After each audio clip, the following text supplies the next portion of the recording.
Tom here, Flip Anything USA. Today, it's my privilege and pleasure to have Carlos Machado. He is a legend in Jiu-Jitsu Master, his family, brothers and cousins. It's pretty amazing. It's a big family. It's a very big family. You know, I'm a mentor, and obviously Carlos is a big-time mentor in Jiu-Jitsu. And, you know, you judge a school generally by its students. Like when I take my kids to a school, I look at the students more than I even look at the teachers, you know what I mean? And if the students are terrible, my kid ain't going there. Yeah. But if the students are good, then that works for me. And I'll tell you, he's got the greatest students I've ever seen. I've had the privilege of being trained by Professor Vandry, one of your students. I would say disciple, so even more than student, but go ahead. And they continues the lineage, which is really impressive. And I don't know if it's Brazilian culture or jiu-jitsu culture in general, but the camaraderie has been absolutely fantastic for me. I've learned a lot in jiu-jitsu about camaraderie and people, and that's one of the things I want to kind of talk to you about. Okay. I like your story, though. You got some interesting feedback. William was bragging a little bit about you, you know. And I just liked you when I heard some of the stuff you do. But anyway. It's the best thing I ever did. So I just want to say thanks for being here, number one. My pleasure. Thank you so much for inviting me over, Tom. You touched on a point. Martial arts in particular offers a lot of possibilities for anybody who wants to venture on it. Brazilian Jiu-Jitsu in particular has a social component that where camaraderie stems from. And I can give you here a comparison. I have quite a few veterans who come to train Jiu-Jitsu, and they become really almost like addicted to it, because it kind of replaces to a certain extent the feeling they had when they were their comrades back in the old days. Okay? Interesting. The other thing, too, the relationships that you forge within the walls of an academy, those people become family to you. Yeah, and I have students of mine, and I have students that call me before they call their parent, or students call themselves before they called any relatives whenever they need something or they're in trouble. See what I'm saying? So that gives you the extent of the quality of the relationship. A lot of happy marriages, I would say happy, not unhappy, happy marriages start in academies. You know, I met my wife through the martial arts. You know, right? And there are quite a few stories similar to that. But anyhow, just to add to the social component is definitely, I would say, a pillar of jiu-jitsu, because people is not only the instruction of somebody who is qualified to teach you, but the kind of environment you share with people on an ongoing basis. I know you take your kids somewhere that you don't feel inviting, clean, friendly, you're going to have a problem leaving your kid out there, 100%. And that's one of the things that I'd come away with probably was most striking was the camaraderie, but also when it comes to jiu-jitsu itself, is fundamentals. Yes. And I relate that to business in a huge way. Going back to your fundamentals to achieve and get better. So I was interested in some of your thoughts on, you've been doing this for so many years. You came here back in 1990. Is that right? And was Chuck Norris helped bring you over here? Is that correct? Or? It was a saga, to say the least. So Carlos Machado had been in the United States in 1982 for the first time in the East Coast in a very cold winter. Everything was frozen. They didn't have phones, cell phones. I had to do a phone call from a public phone booth. I couldn't do it because my ears were freezing. So that was my first experience in America, being on the East Coast in the harsh winter as an exchange student. Fast forward that 6 years later, I come for vacation for a month. I was sponsored by one of my black belts. My students was a private client of mine back then. And we went to spend a month in California with my cousins, Rorian Gracie, and everybody else. It was the first time ever that Chuck Norris had Brazilian Jiu-Jitsu at his karate convention. So he invited my cousin. My cousin brought 12 more people with him. So a dozen of us were there going over all the jiu-jitsu moves, the karate students that never done that. We had over 1,000 students doing the class at once, okay, in this big convention room in Vegas. That was my first moment with Chuck Norris, other than watching him on Lone Wolf McCade, my favorite of all time. Yeah. And he was such a nice and genuine guy. So My brother Rigan, 2 years later, decided to come to the U.S. because he was invited by my cousin Rorian, because the first Gracie Academy was about to be open. Okay, so there was no official Brazilian Jiu-Jitsu Academy back then. There wasn't Okay. much of a presence in the USA, was No, there? no, no. In 1990, that's when the first Gracie Academy was open. There was not officially any academy other than garage mats here and there. But anyhow, my brother he spent a year. He came here to the U.S. I think shortly after my visit. This summer, in Brazil, it's winter here. The summer '89 to 1990, December, he went to spend Christmas with us in Brazil. He'll say, "Man, you guys gotta come to the U.S. You know, we have opportunities there. I want to do more wrestling. I need somebody to help me so I can work part time. I have time to train." And so he kind of sold me into that story. I was in Brazil, the main instructor of the academy. I used to teach there. Me and my brother Jean-Jacques, where they had instructors. My brother Joe and Roger were going to college at that time and everything else. But I said, you know what? That sounds like a good idea. So me and my brother John hopped into a plane a few months after the conversation, rented out a house in Redondo Beach, and started right off the bat teaching at a garage mat, a double car garage mat that my cousin had set up in 3 different houses: his house, Hickson Gracie's house, and our home. And we're teaching students turnover like from 8 in the morning to 8 in the evening, non stop. And then we had some group sessions here and there. All right. But like you say, you know, my brother and I have a philosophy, and there were some differences of philosophy between me and my cousin Horton and my brothers as well. So after a few months, right on the verge of the first academy being open, we said, you know what? I don't feel like this is the right way for us. And we communicated with our cousin that we didn't want to do it. And Chuck Norris went to visit us in the meantime. He had a session with my brother Rigan in the same garage mat that we had. He really liked it. And a common friend of ours, Richard Norton, an actor, was the one that brought him along.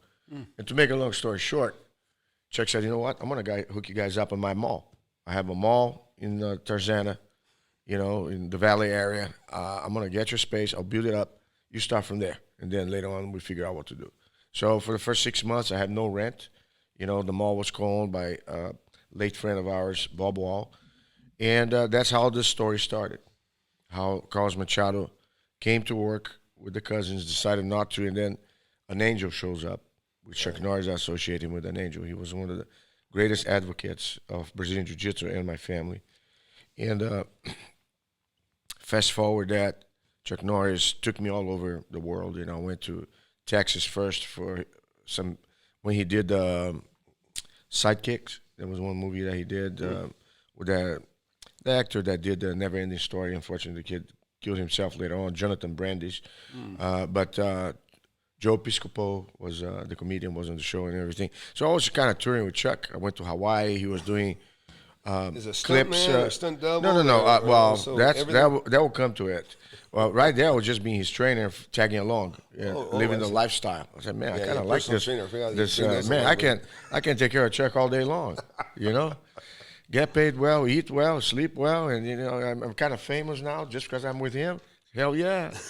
But the point here, okay, Chuck is a real guy. You know, he doesn't do favors for you at his expense. He really is a true martial artist. And I think he saw in me and my brothers somewhat of something that reminded of him when he was younger. You know?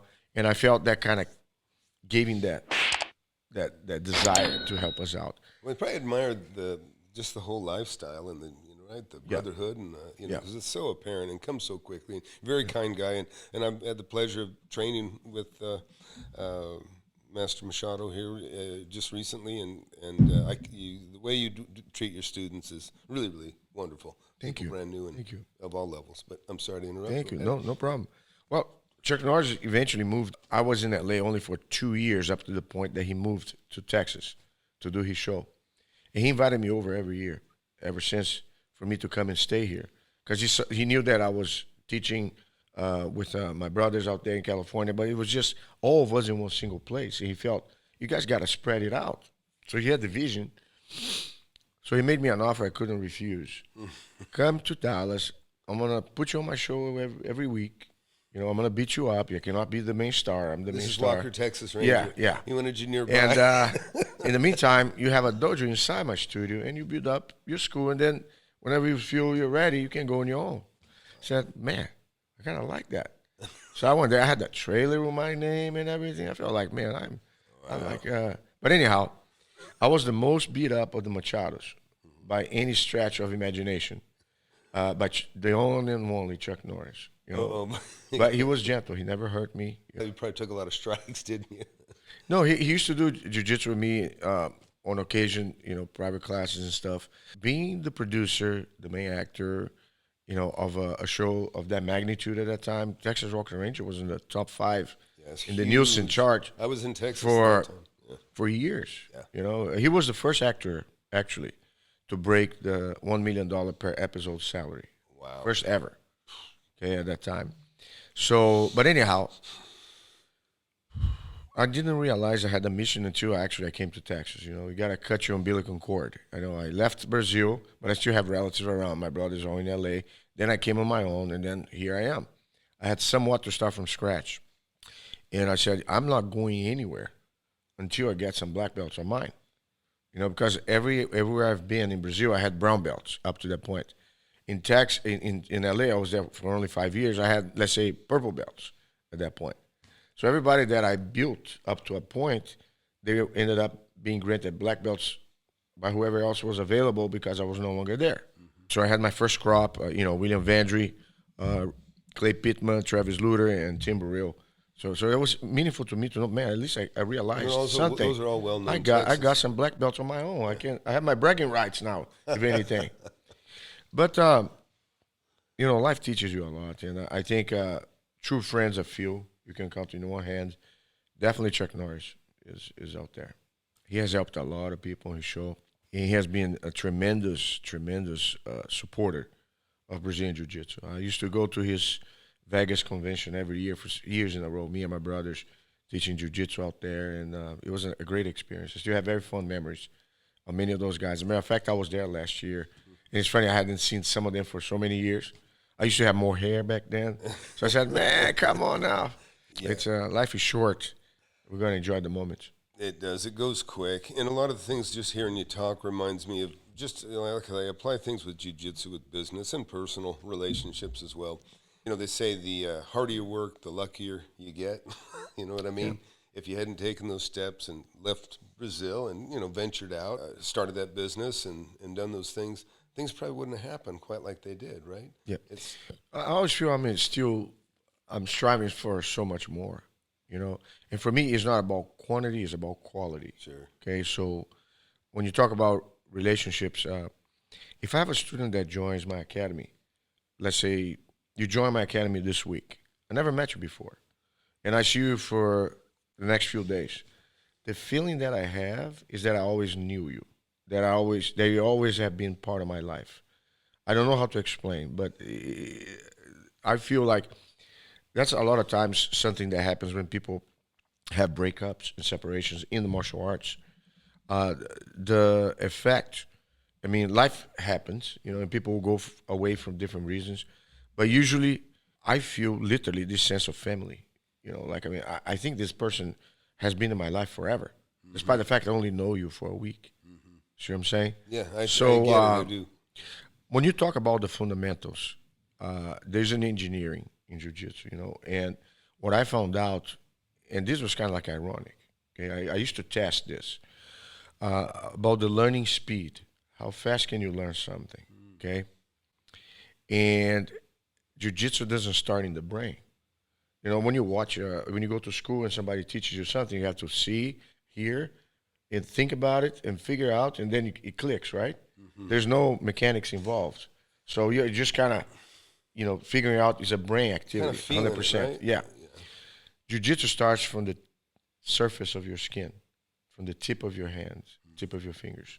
So it's kind of like your nervous system transmits how the mechanics of a move feels to your brain. But that connection is only half the way. The other half has to happen when the brain sends the connection back to the surface of your body. So yesterday when I was teaching, I was telling you guys, it's not what you hear, it's what you feel. Mm-hmm. So don't worry about. I can tell you the same explanation in different words. It's how you feel about it. If it feels good, keep doing it. If it feels easier, keep doing it. If not, let's figure out. See what I'm saying? So that's the measure. But I did some tests on muscle memory building. And one of the things I came across was without resistance, there's no building. See what I'm saying? And I guess that relates to life. If you don't have attrition, if you don't have challenges, you're not going to polish the diamond. Right. Okay? But the way it happens is on thresholds. If you're a brand new guy, let me go back to the accelerated learning. Do you mind if I elaborate on this, No, please, this topic? all you want. I used to train a technique, let's say teaching something to somebody, and that person had a tournament a week later. And then he had time to practice and build up. And, I was able to do it. Then I did the same thing when I was doing a seminar in, I believe, Detroit, and there was a tournament the next day. And this particular student went to my seminar the day before. And then on the following day, he was able to use the very move that he learned for the first time a day earlier. I was in Mexico, in Monterrey, teaching a seminar. I was doing chokes, cross chokes from the guard. There was this blue belt kid, long arms, perfect body type for chokes. And they happened to have a tournament the same day in the afternoon. So now this kid was there in the morning, and then in the afternoon he was testing already whatever he learned from me. He was able to do the choke on 3 people. And he ended up winning his division. You know what I'm saying? So I was like, wait a minute. Then I was in Vegas a few years back. There was a tournament called Grappler's Quest. I was running a booth, and my booth was, you have 5 minutes. 5 minutes problem solving. So let's say you come to my booth, say, I have a problem. I cannot sweep people, big guys. Okay, come here. I have 5 minutes to make sure you do. So in 5 minutes, I'll try to go fast and kind of show you some mechanics, some body motion, some little tweak here and there, kind of make you do it, and then send you out. So Brad Simmons gave me the opportunity to talk on the mic, and I announced, hey, guys, if you're competing there after you're done or this and that, if you want to go by my booth, I'm doing this, this deal here, help you in one move, 5 minutes, whatever. And I didn't think much of it. But there was one guy that showed up before he competed. He was about to compete, but he showed up there. All he wanted to work on was hook flips. Hook flips, as Professor Avenger says, that's my bread and butter. And me and my brothers have that trademark kind of technique. Most of my students that I formed have decent hook flips, butterfly guard per se. So we were able to troubleshoot that and do it. And I had no idea that the guy was competing. Just the guy showed up. So later on, the guy shows up with a silver medal, right? Comes back. And then he wants to talk to me about it. Say, hey, what's up? Oh, you competed? Awesome, man. And you're competing right away. And he said, well, I was able to pull that move and win 3 matches. Wow. I scored. The last one, the guy took me down and stalled. So I couldn't. So I was the runner-up. But it did work.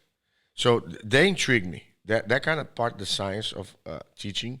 So that's what I've been focused on, is not to teach more skills to my students, but how can I make whatever they got better? How can I make them understand easier? Or add one little tweak. Like we're doing the key lock yesterday, and I use the key lock with steroids. Don't use your hands. Use your forearms and your elbows to set the guy up. Okay? And it's nothing new per se, the move in itself, but the way you're about doing it gives you a new edge. Because now you feel, man, there's power here, without effort. That's the definition of jiu-jitsu, power with less effort. That was, I talked to Tony in my class, and I guess he had rolled with you at one time or another. And he said, yeah, he goes, it's Carlos, what you take away with him immediately you roll with him is that he uses so little effort to defeat you. Well, I'm a great advocate of lazy jiu-jitsu. Yeah, drunken jiu-jitsu. Let them do the work for you, right? Yeah. It's just like I hang on them and let them carry me, and let's see what happens. Yeah. Once they get tired, maybe I'll do something. So what about when you realize some students obviously can learn quicker, maybe younger students learn quicker? I'm an older guy starting late. I started in my 50s. Okay, so let's talk about why you do what you do. What's the purpose? What's the reason behind it? Jiu-jitsu is about lifestyle. You want to have a lifestyle approach. And once you do it, the social component, the good relationships that you build at your school, the mentorship that you can get from a good instructor, all those things are so critical, no matter who. What about rooting out bad students or students that you don't think are, obviously you've had Well, some in the scheme of things, you have no control over. They always say, I was watching a show with Jordan Peterson, and he was saying 3% of the population is considered psychopathic, right? There's a small minority that presents some behavioral issues that may be beyond you, so you reserve the right to refuse service to someone, or if you detect there's a student. Now, let's go back one step. Why wouldn't you take your kid to a particular place? You should do your diligence. What kind of environment we have here? What kind of behavior I see on the instructor side? How do the students are to each other? Is everybody okay? Is there some level of animosity? Are people getting hurt? Is the place stinky and smelly? You have all these different criteria. That has to do with building a culture. As somebody who wants to impact people, if I don't have a culture in my gym already established, it's really hard to put everybody on the same page. And it makes it easier for different people with different agendas or malicious intent to eventually pop out here and there. The ego exists in all of us. And I think some instructors, they do the work, especially when they see some students that have a certain degree of keen to learn and they're good, talented, they kind of boost them, but they don't groom them for success. They try to focus on just the physical aspect. If you don't have mentorship, if you don't have the philosophy behind it, everything falls apart. And going back to what you were saying earlier, I think the hardest things for me was to understand that as an instructor, I can only do so much. As a mentor, I can have a lot more impact. But in order for me to reach that level, I have to walk the talk. I have to conduct my life and make sure that I ensure that there's no favoritisms, or any different special treatment to anybody. Everybody on the mat, they're all the same, no matter what level you're in. Of course, higher ranked students have a certain degree of, I would say, benefits because they've been doing that for so long, their experience level, so they may have a closer relationship with the instructors. But generally speaking, I feel on occasion there are purges that have to happen because no matter what you do, you don't know who is coming to your gym.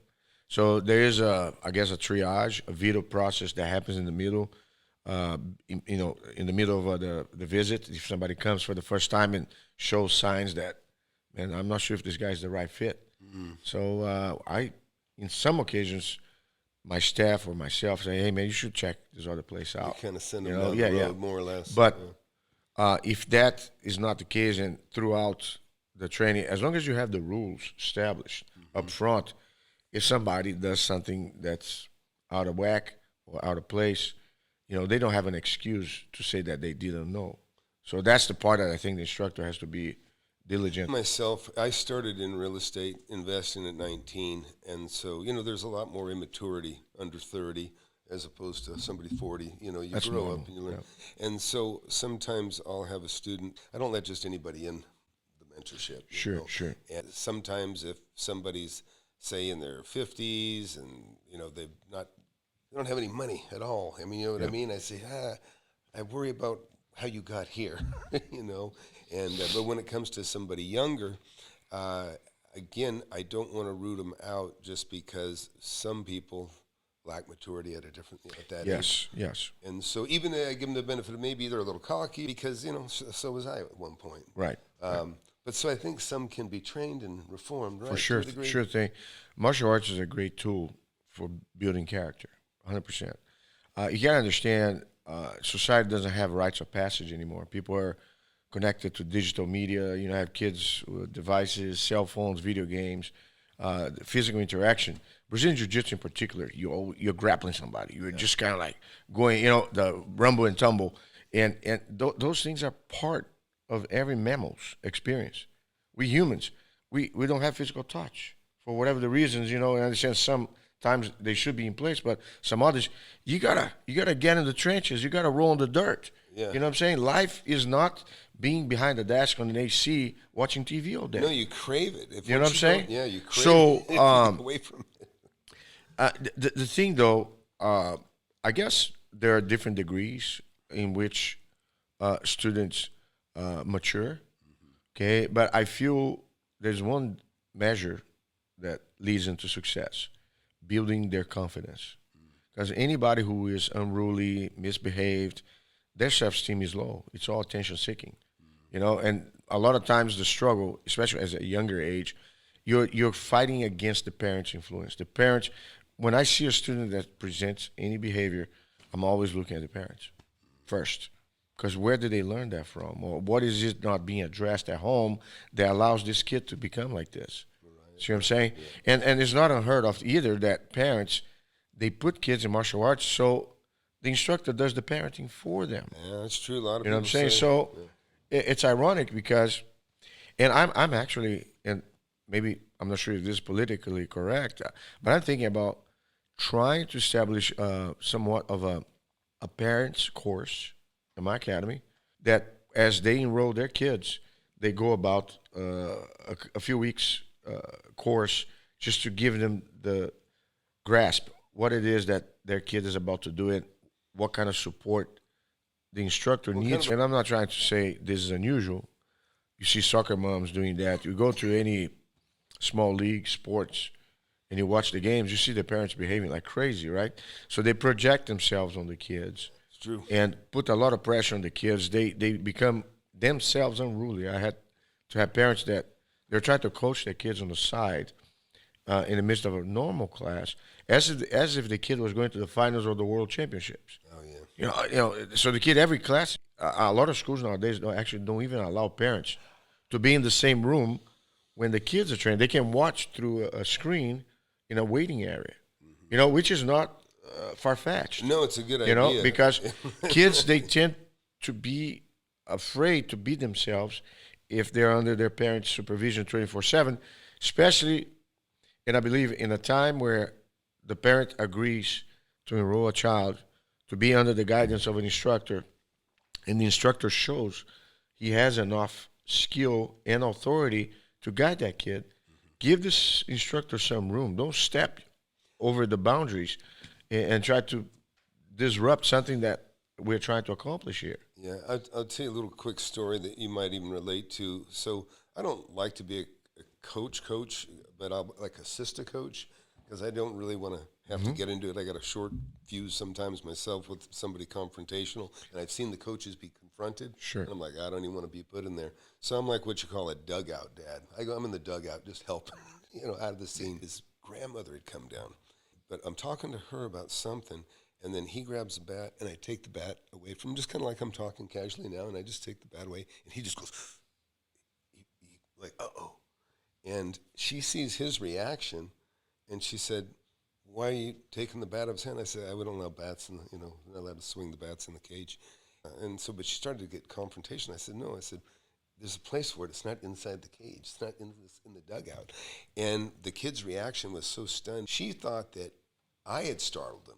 He wasn't scared because of me. He was scared because he knew he did something wrong. And she was standing there. But it goes to your point about the parents being too close in this case. And, anyways. And then talk about the parents' influence. She said, she starts arguing. And that coach looks over at me, and I said, look. He goes, what's the problem? I said, he picked up a bat. I said, I just took it away. And he goes, yeah, there's no bats.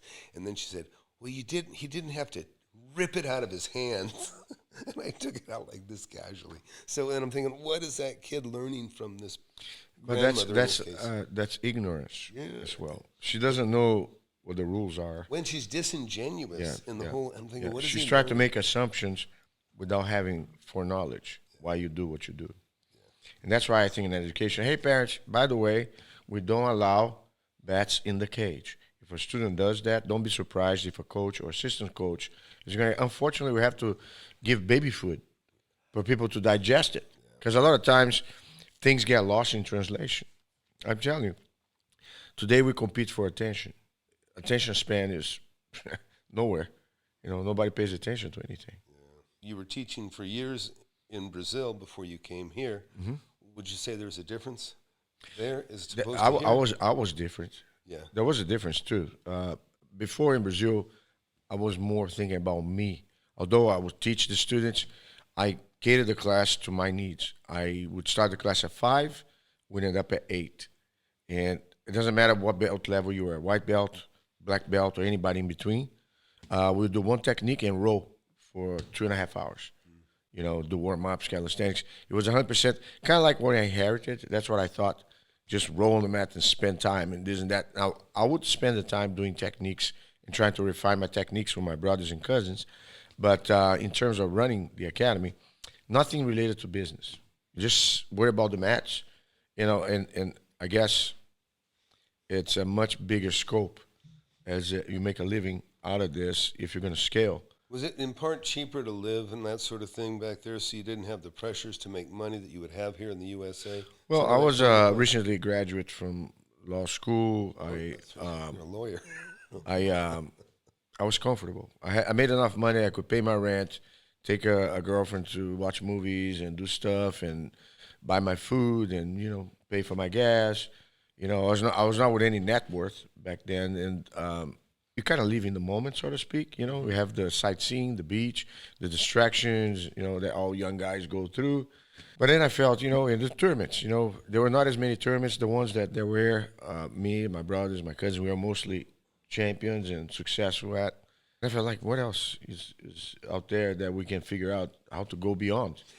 And that's one of the ideas that came to us coming to America is, let's see if there's another challenge, if we can get out of the comfort zone a little bit. But still, it took me a long time, and I'm still learning as we go, But definitely, back then, there was no worries. My dad and my mom were there. If I needed them, they would back me up. So, it was all kind of, more than chilled, to say the least. A good supportive father. Yeah. My dad, he was a judge. He worked a lot, lived for the family. My mom was a homebody, to take care of everybody on the household, loving woman. She lives in Dallas near us, so I get to see her every week. But coming to America, there were still remnants of my immaturity when I was still in California, not seeing too far ahead, living in the moment. Then coming to Texas, a moment of transition. Man, I'm on my own. I might as well build something. And then from then on, getting married, and having more students, more schools that work with me. And then I said, you know what? I gotta grow up. Because I feel like in 4 children, I gotta grow up, man. I cannot call dad or mom or call my brother to help me out if I'm in trouble. I can call friends. I call vendors sometimes to complain about life, but in the sense that you gotta own your destiny, so to speak. And so based upon things that have happened to me in my life, I feel accountability is a big deal. You can't blame anybody for things that happen to you. Either you don't do what you should, or you allow others to do it and don't do anything about it.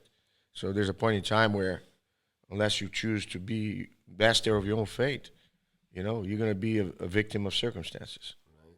No, I tell everybody, you got to want it, right? Wouldn't you agree? You got to want it. Whatever the goal is, you got to want it.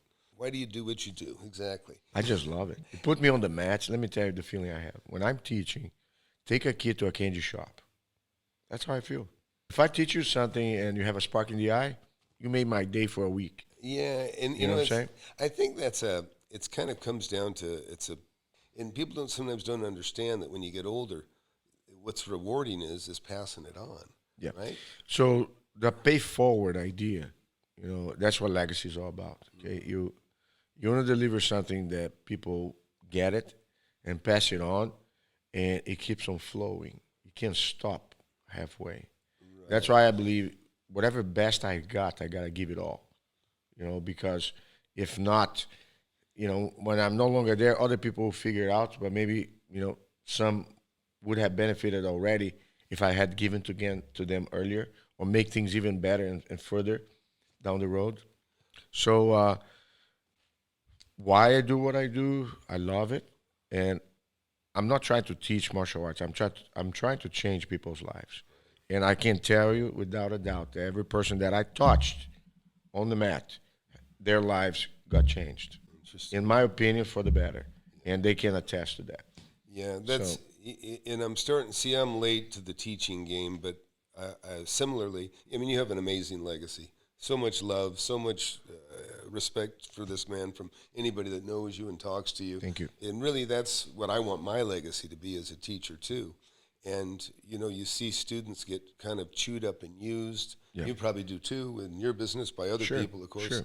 And I don't want that to be my legacy. I don't want me, Right, you know, that, you know, and in my business, there's just so many stinky, they call them fake gurus in my business, where they just chew up and take young people's seed capital, you know, take it and they get nothing for it. Yeah. You know, there's no, I want my legacy to be like yours. I want a legacy like this guy right here. That's my goal. So I guess when we're talking about changing people's lives, legacy building, what do you leave behind? Less is more. Like, for instance, teach less things with more detail. You know, that's one thing that I came across. Because as an instructor, sometimes you can get lost trying to overkill. I want to get this guy a full scope of everything. And people, I'd rather them understanding one thing with a lot more details because I ensure that they're going to get it. And would you call that a fundamental? Yeah, that's fundamental approach. Right. You know, but the fundamentals, the mechanics happen. Anything more than 3 steps, I start to shy away. Because in jiu-jitsu, you have setup, transition, execution. You know, and then you do the drills, you kind of combine the drills with other moves, and then you go train. You know, so you have always, I like the number 3. You know, because if I have a move that takes more than 3 steps, for me to break it down, I make that move into 2 moves. I teach the first half in 3 steps, and the other half in another 3. Because although some people may learn faster and grasp that quicker, that method ensures that everybody is going to get the muscle memory. You know, that's the thing. I'm not trying to hit your brain. I'm trying to hit your nerves. Okay? And going back, just retract about what you're trying to accomplish. You're trying to build people's confidence.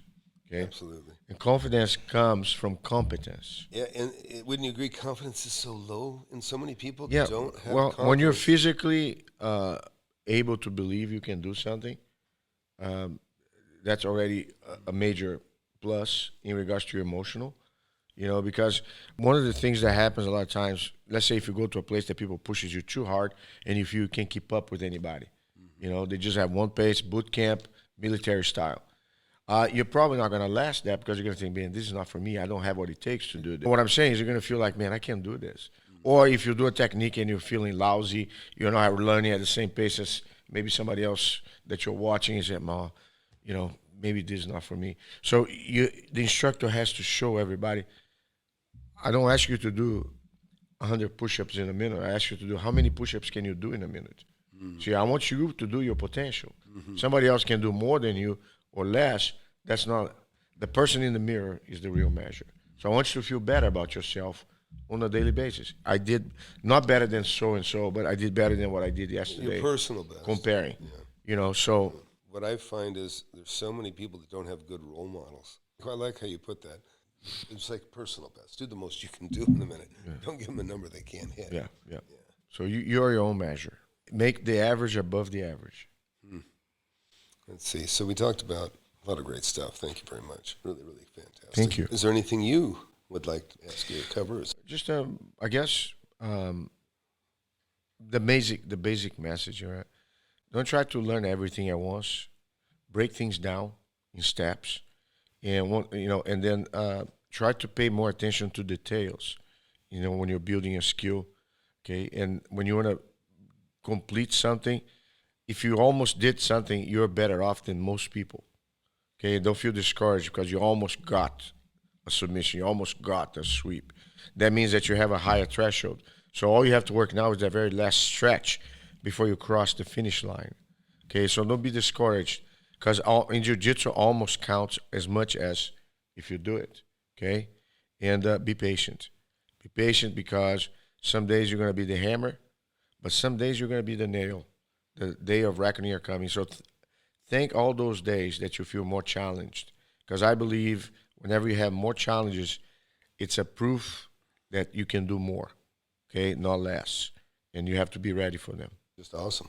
Shake my hands here, my brother. Yes, sir. Thank you so much. Thank you. Thank you. Thank you. Thank you. Appreciate this time.